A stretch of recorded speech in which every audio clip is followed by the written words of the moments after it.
Good morning, everybody. Happy Wednesday morning. I'm happy to be here in Santa Monica on Banter with Beth, here with you guys on Instagram Live.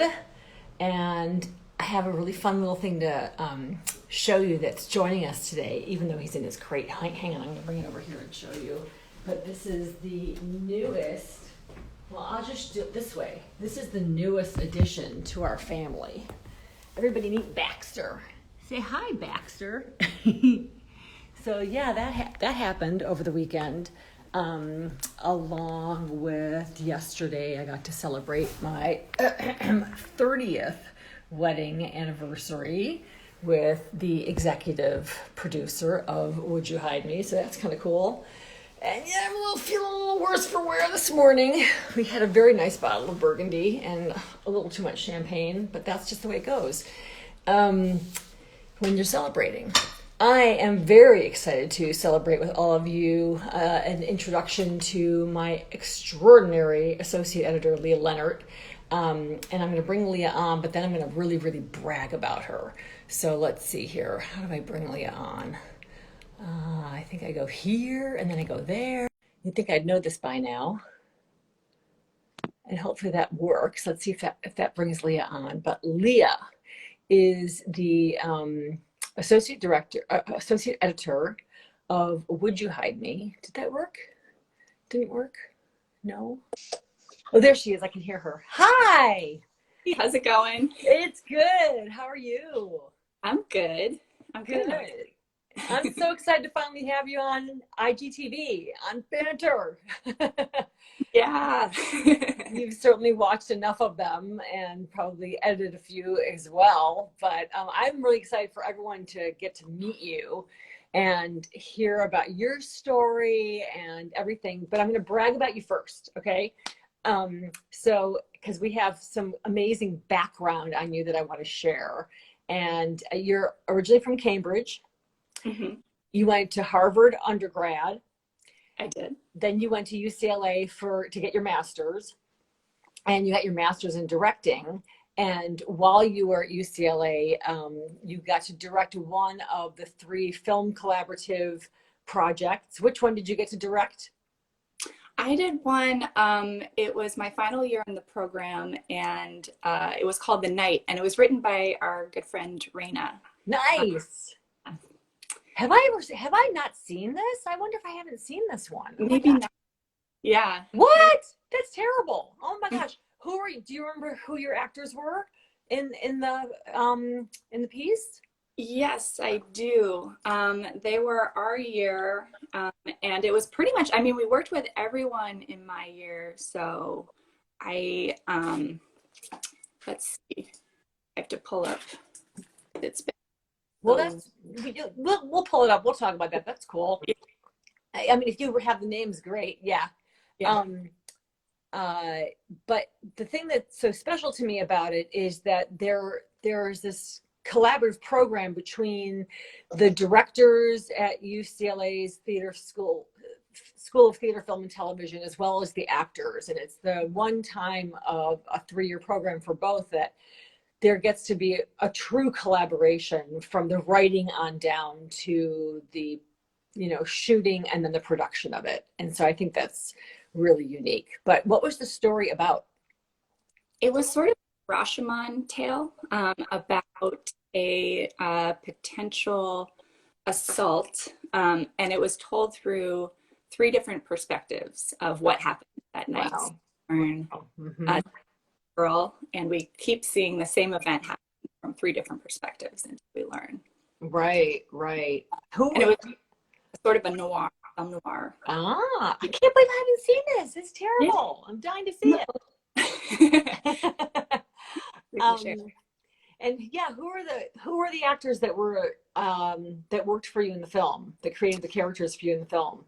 Yeah, we had Isaac, Kate, Elio, Robert, and Sue. Nice. So you had a ton of people. Yeah. We did. We had a great.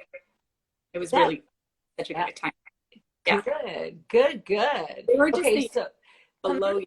Right? Were they the year below you in the program, or Yes, they were the year below me. And yes, I got to work with all of them in the visit when we did the visit. Oh, cool. So that was a lot of fun. We had a really, really good time. But then there was also, I think you had a combination of the year below me and then the year below them as well. It sounds like it, because I don't think Kate and Sue were in the same year. I think they were in separate years and stuff like Right. that. Yeah, Yeah. yeah, very cool. All right, so I'm going to keep bragging about you. Um, you you are the recipient of the Streisand Sony Fellowship, the Jim Morrison Film Award. Your thesis film at UCLA, Cassandra, has gone on to be so much more than a thesis film. It has been on the film festival circuit all year, which is so exciting. And it's been winning awards. It's been getting all kinds of attention. It won the Women in Film Verna Fields Memorial Award, or Fellowship rather, the Lynn Weston Fellowship in Film, the Adrian Shelley Award, and the Caucus Foundation grant. I mean, that's huge. That's giant. Yeah, it sounds really good when you say it like that. Oh, well, we're so proud of you and so honored to have you on the team over here at Would You Hide Me. But before we talk about that, let's talk about Cassandra. And let's go back. When did you know? So you started at Harvard. What was your degree at Harvard? It's called social studies, which sounds super general, but basically it's an interdisciplinary major where you take your sophomore year, you take sort of a survey course in social theory, and then you get to create your own focus fields within the major, and and then write a thesis on a topic of your choice. So it was good for me because I was still figuring out. I really liked the social sciences, but I couldn't really figure which area, and it was very like self-directed. So I sort of design my own. Nice, nice. And when do you think in your life that you decided that you wanted to become a filmmaker? Oh man. I think it was a very gradual process of realization. And I look back and I'm like, wow, I really wish I had realized sooner because the signs were there, but it took me a while. I think so I grew up acting and writing, and in like school and camp.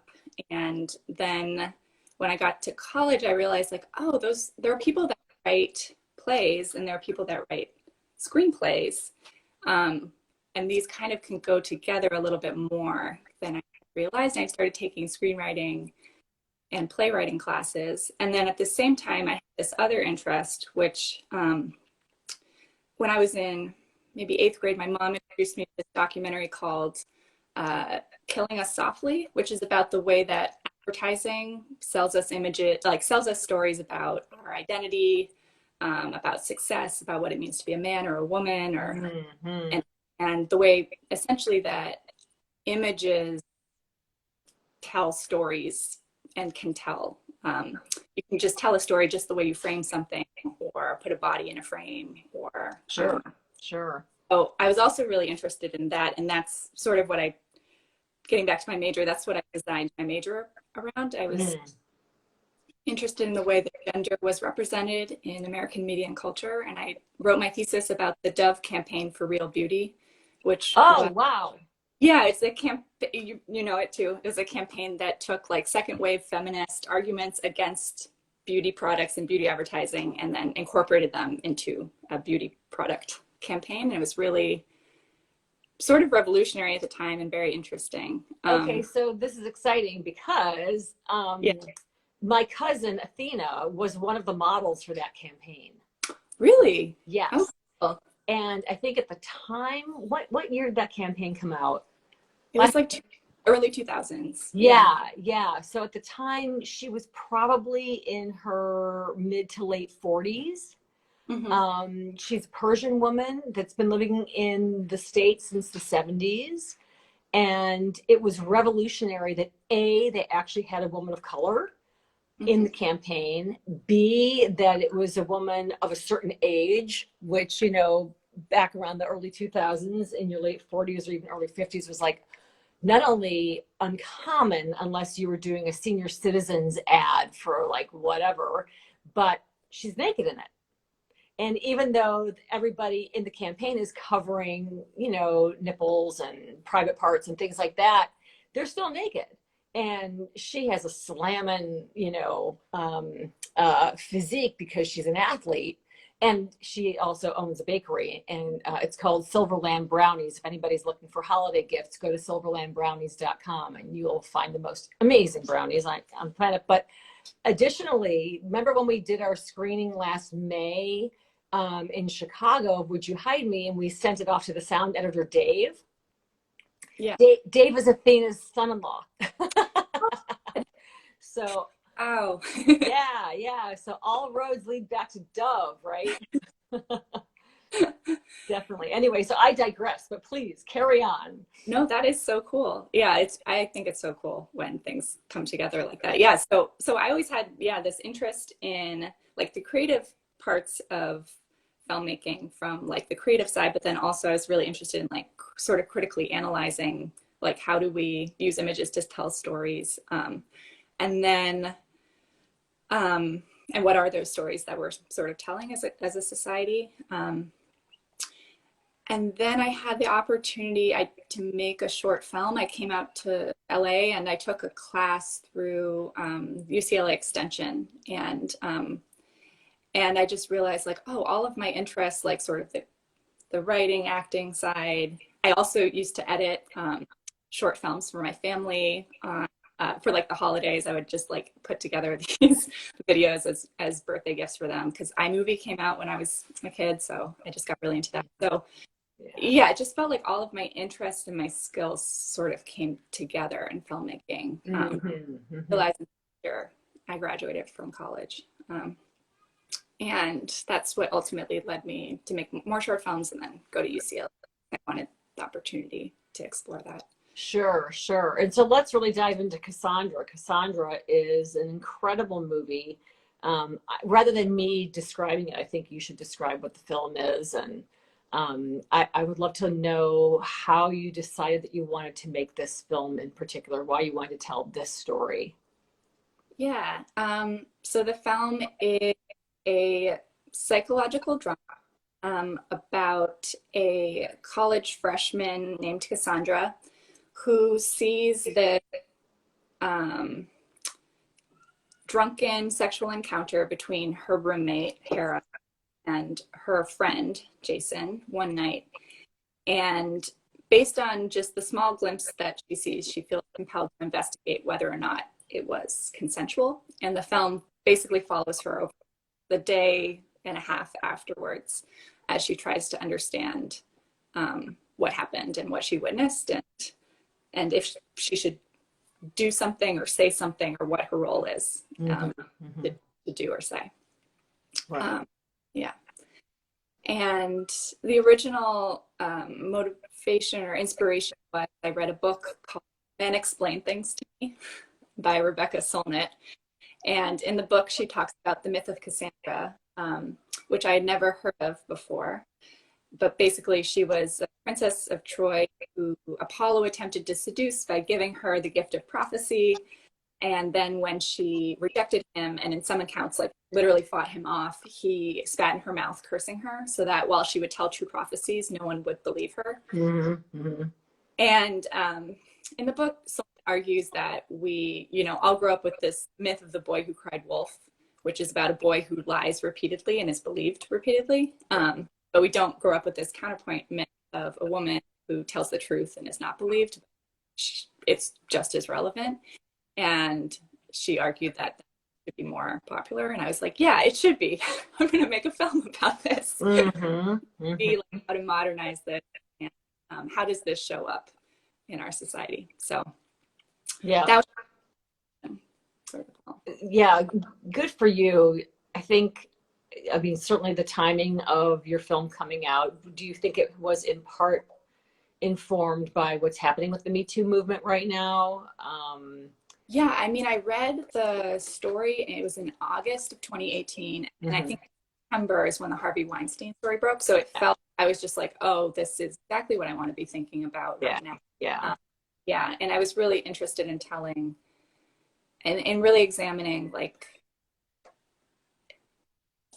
beyond I think it's so important to shine a spotlight on these issues, but also to to tell a really complex and nuanced story where we question, what sort of behaviors are we interested in, and how do we define, something that crosses a line? Like where is the line, and how do we define it, and how does the environment which we're in affect how we make that definition? What other people are saying, sort of the values of the people around us, and just try to dig in. So. Right, right. I mean, it's this whole conversation about bystanders and upstanders, and when is it your fight to fight? When is it appropriate to back off and let someone else figure it out? This is so much of what we are talking about in Would You Hide Me as well. It resonates a lot. Yeah. Doesn't it? Yeah. And, what makes a bystander, and what makes an upstander, and why, and how do they make those decisions? And are those decisions even being made intellectually or not? Is it a gut response, and so forth? But I think the way that you've approached the entire story, talk a little bit about how you found one of your locations. You and I have talked about this before, but I think it's a great story to share with everybody, because it really speaks to how large corporations and institutions can choose to either be bystanders or upstanders. Yeah. Right? That's a great question. Yes, totally. Yeah, so one of our sort of our main theme of the movie was, what did I see, or what am I not seeing? Our main character is trying to figure out, like, what did I see? What did I not see? What am I missing? So we knew we wanted to make all of our sort of creative decisions that would support that theme. So pretty early on, we knew we wanted to shoot on the East Coast. One of the reasons being, I feel like the architecture of the East Coast, it's very labyrinthian in a way that here things are pretty straightforward architecturally. Yeah. You're going down these weird winding pathways and you never know what's around the corner. So I just felt like visually it made a lot of sense to shoot there. And then also we wanted to shoot in the winter, again, because people are covering their bodies, they're very clothed. And then that would create a big contrast between when they're in the pool or the event itself. So right. We wanted to film on the East Coast. It would have been a lot easier if we just stayed here, filmed at UCLA in the summer, but the team got on board with that. And so I'm from Boston area originally, and I figured Boston, like the city of schools, will definitely go to school in Boston. And we reached out to lots and lots of universities, and notably what you needed was an aquatic center. You needed a swimming pool. We needed a swimming pool, yeah. For sure. We needed a swimming pool, and then our other sort of major location was the dorm room. Yeah. And we kind of set up. And we got, some people just weren't open. They were like, no, we have students on campus. They didn't want to deal with the film, and I totally respect that. But then the other responses that we got from some schools were like, oh, you're a student. That's so exciting. We'd love to have you here. What is your film about?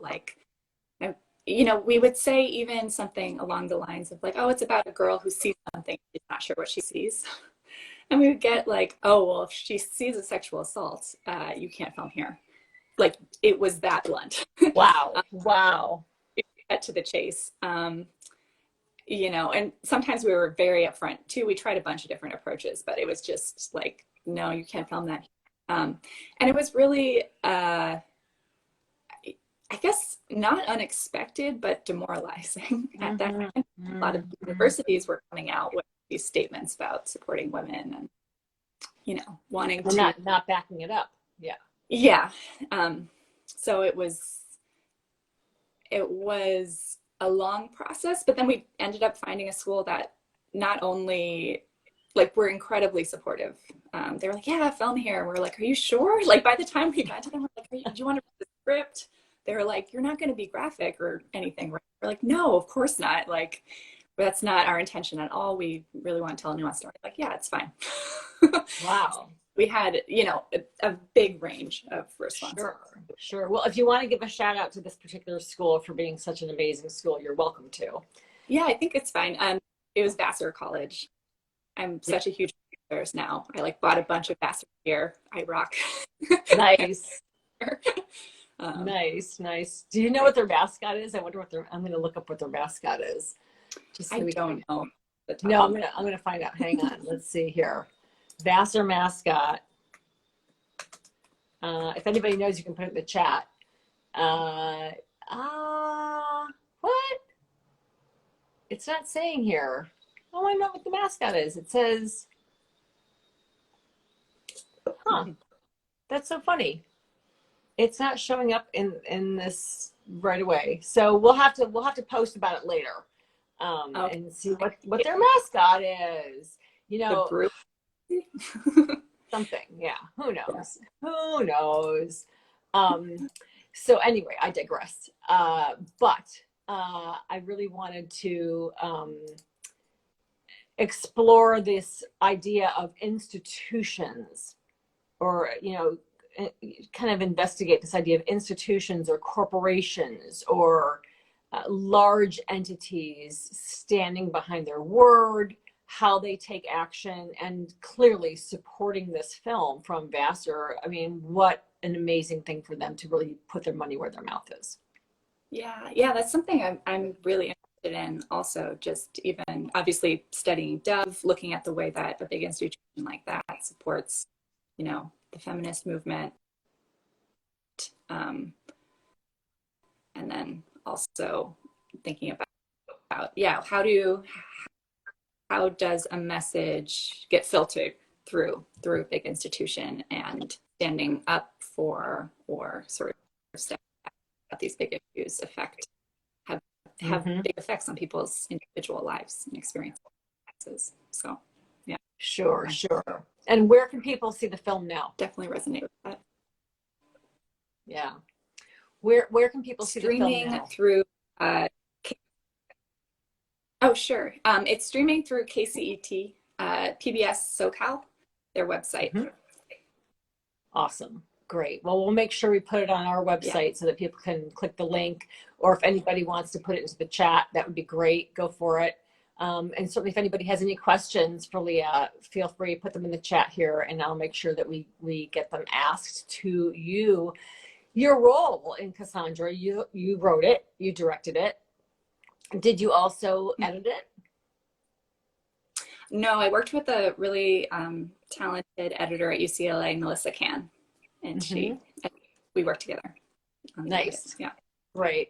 And so these different roles that you've been playing, I mean, I didn't realize that you were an actor as well. So good to know.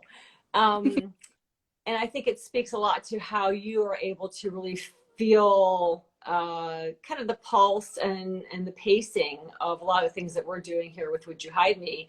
Lia has been responsible for so many things with our film, not the least of which is creating a lot of content for us. In addition, like keeping all of our files and everything supremely organized. Thank goodness for you. Talk about the different roles and the different hats that you wear, and how each of them kind of inspires you creatively, and how maybe some are similar, some are different. What do you think about that?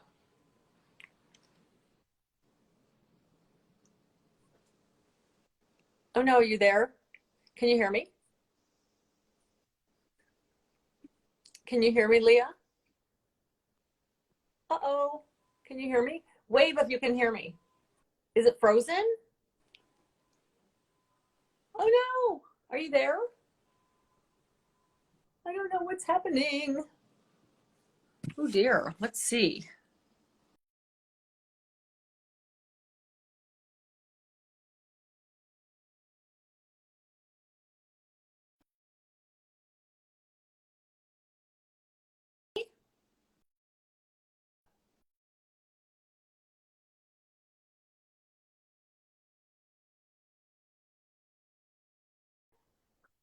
If you can hear me. Yeah.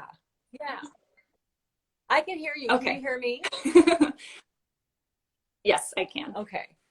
Good, good. Sorry about that. Oh, good, good, good, good. No, no problem. I didn't know if it was mine or yours or whatever, but that's what happens in the world of Instagram Live. Um, no problem. But I was asking you about the different roles that you play when it's a director or a writer or a producer or an editor, and how the different skill sets inform your creativity and your art, and how it speaks to you in different ways.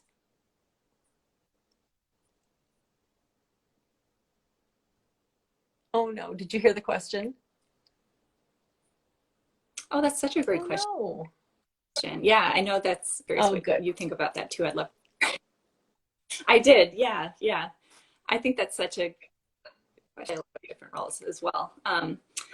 But I find that, yeah, I mean, I find that I learn so much about a different role by doing another role. So, like, if I'm acting in a friend's film, I learn a lot about directing, or if I'm editing, I learn a lot about writing just through that process, because you get to see how the decisions of other people affect what you're doing, and then think about how you might do something in that other role. And I also, yeah, I mean, I really have loved so much being a part of the editing process of Would You Hide Me, especially documentary, because it's been um, so creative, and it's so cool to see how the film is being written in the post-production process. And Mm-hmm. yeah, it's really, really cool to see both how like the footage affects the story. Mm-hmm. Oh, you know, you and we're all responding to like what we're seeing and creating the story, but then also how, you know, there's a very clear vision about what the story is, and then how we can use the footage to support that vision. And this sort of like, it's both process, like letting the material and then letting our vision and what use the material. Really cool. Sure, sure. And just in case there are people that are on this IGTV right now that don't know the story, Would You Hide Me is about seven Jewish siblings who were hidden for 2 years outside of Berlin during World War II. And they all survived, and the youngest of which is my mom. So it's a really personal story for me. And in this, I never thought that I would be making this film during such a vitriolic time in history. I certainly never thought that we'd have such anti-Semitism rearing its head again. Um, there are always going to be haters out there. There are always going to be racists. There are always going to be, xenophobes. But right now, there does seem to be this extraordinary amount of anti-Semitism globally that is shocking. It's just absolutely shocking to me. Um, and it's been a privilege to be able to work on this film with you. I've been working on this for 4.5 years, I guess. When did I start? I started in the summer of 2017. So 17, 18, 19, 20, 21. Oh my God, it's been 5 years. It's been 5 years already. Jeez. But I guess it really feels more like 4.5. I guess it's been five. I should just acknowledge it's been 5 years, but you've been involved for the last almost 2 years. And it's been such an honor to have you not only work on the project, but from the day that you started, you've continued to work. We've had a lot of team members come and go for all kinds of wonderful reasons. And so, but I feel so lucky that I've been able to like keep you for this long. And so you've assisted at this point 3 different editors in the process. And how does that feel to you? Like, does it feel that you're starting over with each editor? Do you feel like the baton is being passed and I'm curious to know how we haven't really talked about that. How has it been for you changing editors? I know how it's been for me, but how's it been for you? Yeah, well, I feel like really honored to have been a part of the film for this long as well. I just love the story. I feel like I connected with it immediately, and I am so grateful, yeah, to have been a part of it and see it come to life in this way. And I'm just so excited to see the next steps. And I think, yeah, I mean, for me, it definitely feels like a passing of the baton, and like each editor brings a new perspective and a new vision. And there's just like this constant, like, upward spiral towards the story that I feel like I saw the first time we met. So it's really exciting to see it happening and to be a part of it. And I'm learning so much by working with everyone as well. I feel like I've learned so much through being a part of this film too. So that's awesome. That's so great. What do you think is one of the things that has surprised you the most about the story itself? I think surprised me the most. I mean,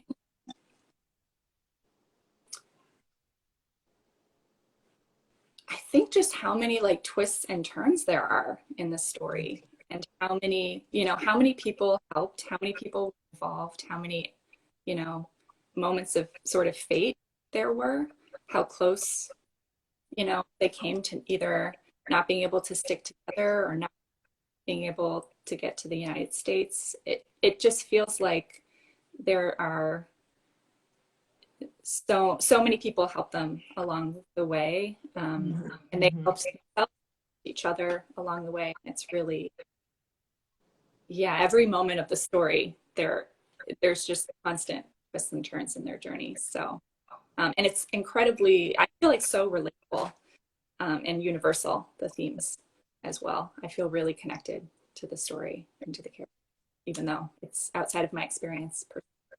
Yeah. Well, and I think for me, I mean, ultimately, at the end of the day, my hope is that it will be seen by as many people as possible that it is outside their experience. We want to bust out of the echo chamber. I certainly hope that the film will be appreciated by so many people that have similar stories. I mean, I'm sorry that anyone would have a similar story, but I think you know what I mean. Certainly in terms of the Jewish community or communities of second generation, children of survivors and of any kind of a genocide. The Holocaust is unique in that it was such a systematic, intellectual decision on by world leaders and so forth. And yet, I think the more we can reach communities that it's just completely out of their experience, the better. So that we can really have conversations about it, for sure. You've created so much amazing content for us within the film, and also you are kind of our face on social media as well. You've created all these wonderful 60-second docs for us. Different samples and stuff. Do you have a favorite 60-second doc that you've cut together? Oh yeah, that's been so fun. Our Would You Hide Me, I think. I mean, it's hard to choose, but I love that one. Yeah. Yeah.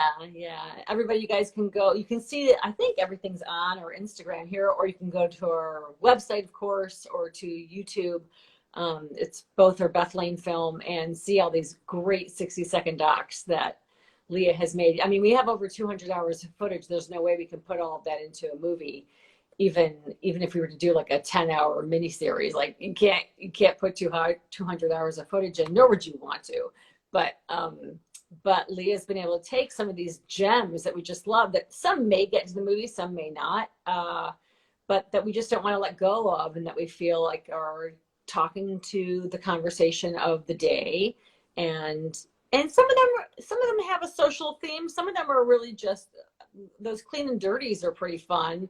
I'm just running around the country, standing at a location that I think is a part of my family's story. And so we get to see the shot of really just discovering these different places. And you've done such a great job cutting all of those together. Oh, thanks. Yeah, I loved our Halloween one too. Really yes, fun. So much fun. Yeah. Suggestions about that too, and yeah, that was really fun. yeah One of our assistants, Mai, came up with this great idea to bring in the Blair Witch Project kind of theme to our Halloween one. So if you guys haven't seen our Halloween uh, TikTok or reel or 60-second dog, whatever you want to call it, check that one out. It's really, I think it's really fun.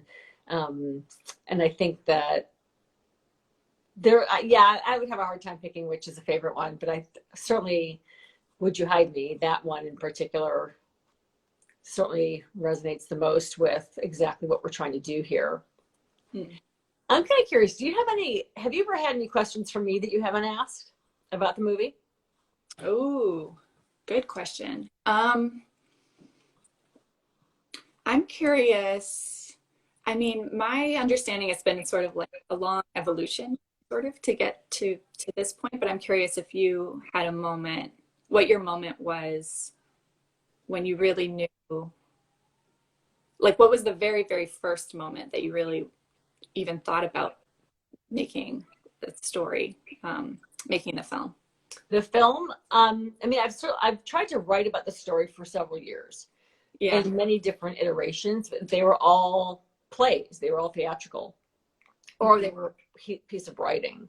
But the moment that I knew I had to make a movie was a very precise moment. I remember it exactly. And it was in 2017. My uncle Alphonse and I had planned on going back to Germany together so I could see it through his eyes. And he died, and before we could take our trip. And it was devastating when he died. I mean, he was such a unique and special human being who had such a tender way of at least sharing the details of his life with me that perhaps were very different from how he shared it with other cousins. I have no idea how he shared it with his own children or grandchildren and so forth, but at least the connection that he and I had was very meaningful and profound. And losing him early, I mean, I think maybe he was 87, so I suppose that's a life well lived. But I think that he was coming to terms with his past in a way that he really had kind of put on the shelf for a long time. And so we lost him, and my mother decided that she wanted to go back to Germany to kind of pick up where he had left off in terms of making the connections with the people in the town of Voreen where they were hidden. And I was like, well, okay, I guess we're going to Germany. And we did. And this was in between my second and third year of grad school at UCLA. And we were hosted by the town historians who had hosted my uncle several times. And they were just lovely. We barely spoke any German. They barely spoke any English, but we all, got along quite famously, and we were able to communicate. And they had a surprise for us. They invited the grandson of the farmers who hid my mother and her siblings to come and meet us. And that was truly a watershed moment. And I realized meeting him that the film, as I had always tried to write about my mom's story, it really felt very me centered, like my point of view and how does it affect me. And it always felt kind of narcissistic. It didn't feel like there was an audience for it. It felt more kind of therapeutic, I suppose. And so I didn't really do anything with the material. I would workshop it, but always came to the same conclusion, like, no one else needs this. This is really a bore for me. But meeting him and really understanding that there's a whole other family involved in the risks and the danger of what happened during World War II.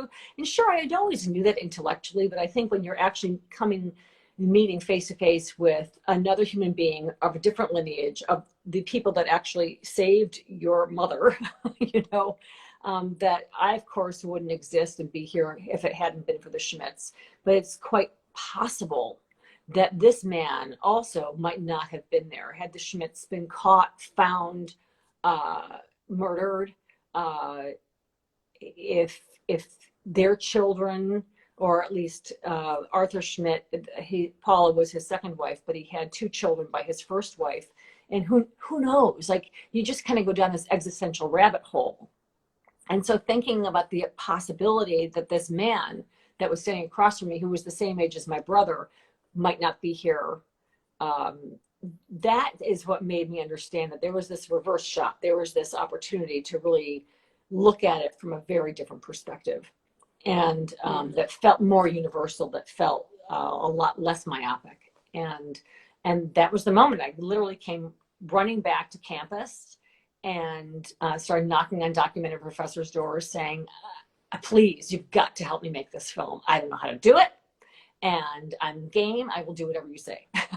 And so they did. I mean, they opened their hearts and their classrooms to me, and really shepherded me to the point of my first principal photography, which happened about 8 months later. There's no way I could have done that without the support of Christy Guevara Flanagan and other documentary professors at UCLA. So that was the moment. Yeah. Yeah. I never put it together that Arthur Schmidt the third was also the same age as your brother too. That's like personal, and yeah. Yes. It's really, it takes my breath away, honestly, thinking about the synchronicities, and even the day that we went out to Voreen to visit just happened to be what would have been my mom's mother's 117th birthday. Like, the 117 part isn't the most significant part. Just the fact that we were out there on her birthday was like, we couldn't have planned that. I mean, if we had looked at a calendar and tried to line it up, it never would have happened. You know? So we say in Yiddish, we say it's beshert. It's meant to be. Yeah. Well, I will tell you, Lia, that it is so much fun working with you, and particularly when we're dealing with such a heartfelt and dark topic, you know, one of the worst moments in history. How do you get through each day? And knowing that I get to work with you on it, for me, has been such a light in the sky. And I'm so grateful to you. Oh, likewise. Yeah, I feel the same way. Yeah, I really, really mean it. Everybody, you can follow us, subscribe to our newsletter and all that kind of thing. And please check out Lia's film, Cassandra, KCET. That is where it's streaming. Is that correct? Yes. Yeah. Yes. KCET. The film is called Cassandra. Please give it some love. It's an amazing film. And I will probably see you in about a half an hour. In one of our Zoom meeting rooms. Sounds good. Thank you so much for coming on today. I really appreciate it. Yeah, thanks for having me. Absolutely. All right. Talk to you guys later. Bye.